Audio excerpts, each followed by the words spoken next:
So, in essence, that became that became the foundation of what I would experience throughout my life. I picked up a lot of what we would say spiritual ways, and then when I was 14, I took what we would call a journey into the wild. Because my mother and father were devoutly Catholic, I couldn't talk to them about this. I mean, and I tried and I tried and I tried, and they would say, go to the priest, and go to the priest, and what effect would that have? The priest would just say 10 Hail Marys, and you know, you're the devil, and they really call us down. So I read in a book, or I heard that our ways were to go into the bush, or go to the mountain, and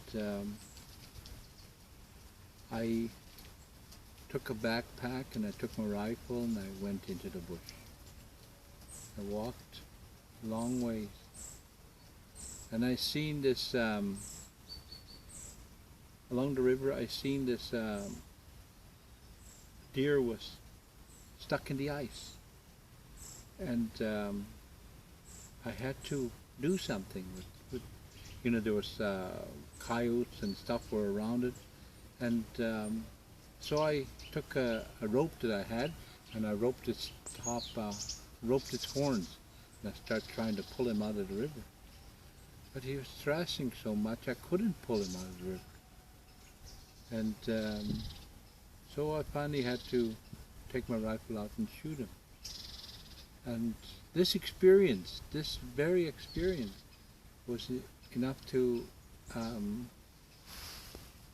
sort of like, it was a spiritual experience, because the deer was struggling, and I seen that he wouldn't make it out of there, and so I had to put him down.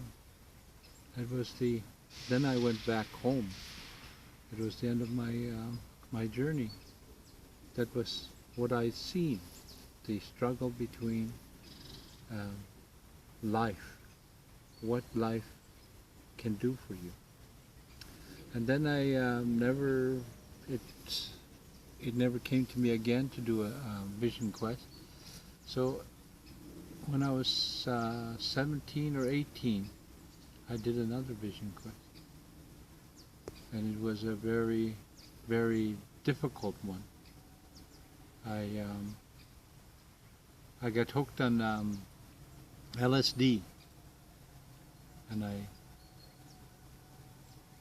took a trip. I just about didn't come back. I went and took some LSD, you know, a small microdose.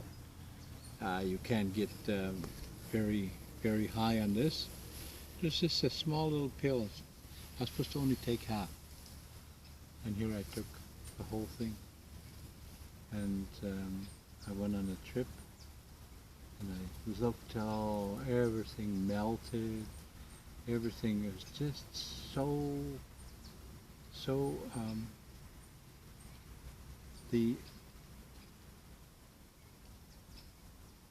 the whole Mother Nature, everything melted, and it took me a long time to come back. It took me almost 3 years till I was 20. I lived with this, and it was very strong. And then I met a medicine man, a real medicine man. My brother brought me up to see him, and in that instant,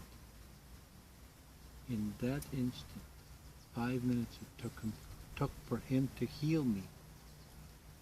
I wouldn't say he must have created the atmosphere for me to heal, but I healed. And that was when I became,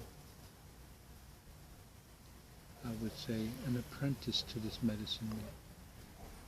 And I learned, and I stayed with him for some time. I learned the ways of the medicine man. I think it was 5 years. I learned to take care of the fire. And he put me in the mountains. He put me different places, provision place, and I learned from him. It was a strong time for me. And like when you become a medicine man, you don't, you take the ego on. You say you're a medicine man, and you try and help different people. And at that time we were ostracized. We were sort of,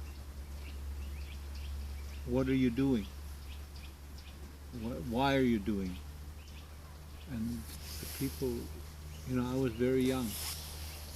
I was in my 20s, early 20s, and I got married, and even my wife wondered what I was doing. It was a totally new field. It was a totally new development.